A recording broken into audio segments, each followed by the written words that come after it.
നമ്മുടെ ഭൂമിയുടെ ഉള്ളിൽ ഒരു സീക്രട്ട് വേൾഡ് ഉണ്ടെങ്കിലോ പലതരത്തിലുള്ള ജന്തുക്കൾ ജീവിക്കുന്ന ഒരു എക്കോസിസ്റ്റം. ഇതിനെയാണ് നമ്മൾ ഹോളോ എർത്ത് എന്ന് പറയുന്നത്. ഈ പേരിലൊരു ഹൈപ്പോത്തസിസ് ഉണ്ട് കേട്ടോ.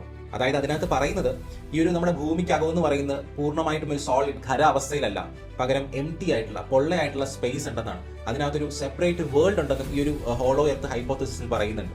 17ാം നൂറ്റാണ്ടിൽ ശാസ്ത്രജ്ഞനായിട്ടുള്ള എഡ്മണ്ട് ഹാൽ അദ്ദേഹം ഇതിനെപ്പറ്റി ഒരു ഐഡിയ മുന്നോട്ട് വെക്കുന്നുണ്ട്. പക്ഷെ അതിനു മുന്നേ തന്നെ പല മിത്തുകളിലും കോൺസ്പിറസി തിയറികളിലെല്ലാം തന്നെ ഭൂമിയുടെ ഉള്ളിൽ പൊള്ളയാണ്, ഇവിടെ ഒരു പ്രത്യേക ലോകമുണ്ടെന്നുള്ള ചർച്ചകൾ സജീവമായിരുന്നു. പ്രത്യേകിച്ച് ഇപ്പോൾ ശംഭാല, അതുപോലെ അഗരത. മാത്രമല്ല നമ്മുടെ കേരളത്തിന്റെ ആഘോഷമായിട്ടുള്ള ഓണത്തിന്റെ കഥ എന്ന് പറയുന്നത് മഹാബലി പാതാള ലോകത്ത് നിന്ന് പ്രജകളെ കാണാൻ വരുന്നു എന്നുള്ളതാണല്ലോ. പക്ഷെ ഇത് കൂടുതലായിട്ടും പോപ്പുലർ ആക്കുന്നത് ഹോളിവുഡ് സിനിമകളാണ് നമുക്ക് വേണമെങ്കിൽ പറയാം. പ്രത്യേകിച്ച് journey to the centre of earth തുടങ്ങിയ മൂവീസിലാണ്. പക്ഷെ ഒരു ആധുനിക ലോകത്ത്, ഒരു മോഡേൺ വേൾഡിൽ അതിനൊരു സൂപ്പർ ഫേമസ് ആക്കി മാറ്റുന്നത് വേണമെങ്കിൽ ഗോഡ്സില്ല വേഴ്സസ് കോങ് എന്ന് പറയുന്ന മൂവിയാണെന്ന് പറയാം. കാരണം ഈ ഒരു മോൺസ്റ്റർ വേഴ്സ് യൂണിവേഴ്സ് ഉണ്ടല്ലോ, ഈ ഒരു ഗോഡ്സില്ല, കിങ് കോങ് മൂവികളും അതുപോലെ സീരീസും അടങ്ങുന്ന ഒരു യൂണിവേഴ്സിനകത്ത് അവർ പറയുന്നത് ഭൂമിയുടെ ഉള്ളെന്ന് പറയുന്ന പൊള്ളയാണ്.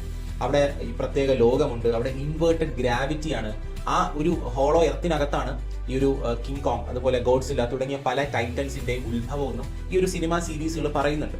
നമ്മൾ ഇതുവരെ പറഞ്ഞത് സിനിമ, മിത്ത്, സ്യൂഡോ സയൻസ് തുടങ്ങിയ കാര്യങ്ങളാണ്. ഇനി സയൻസ് എന്താണ് ഇതിനെപ്പറ്റി പറയുന്നത് നോക്കാം. മോഡേൺ ജിയോളജി പ്രകാരം എർത്തിന്റെ structure crust, mantle, outer core, inner core എന്നിങ്ങനെയാണ്. സീസ്മിക് വേവ്സ് അല്ലെങ്കിൽ സീസ്മിക് തരംഗങ്ങൾ പഠിച്ചപ്പോഴാണ് നമുക്ക് മനസ്സിലാകുന്നത് ഭൂമിയുടെ ഉള്ളെന്ന് പറയുന്നത് ഹോളോ അല്ല. ഇനിയിപ്പോൾ അഥവാ ഭൂമിയുടെ ഉള്ളിൽ ഹോളോ ആയിരുന്നെങ്കിൽ ഗ്രാവിറ്റി ഇന്നത്തേത് പോലെ ആകുമായിരുന്നില്ല. മാത്രമല്ല വോൾക്കാനോസ് നമുക്ക് എക്സ്പ്ലെയിൻ ചെയ്യാൻ പറ്റുമായിരുന്നില്ല. അതുകൂടാതെ തന്നെ നമുക്ക് മാഗ്നറ്റിക് ഫീൽഡ് എന്ന് പറയുന്നത് ഉണ്ടാകാൻ സാധ്യത വളരെ കുറവായിരുന്നു. സോ ഹോളോ എർത്ത് എന്നത് കേൾക്കാൻ നല്ല രസമുണ്ട്, സിനിമയിൽ കാണാൻ ത്രില്ലിംഗ് ആണ്, പക്ഷെ സയൻസിൽ യാതൊരു എവിഡൻസും ഇല്ല.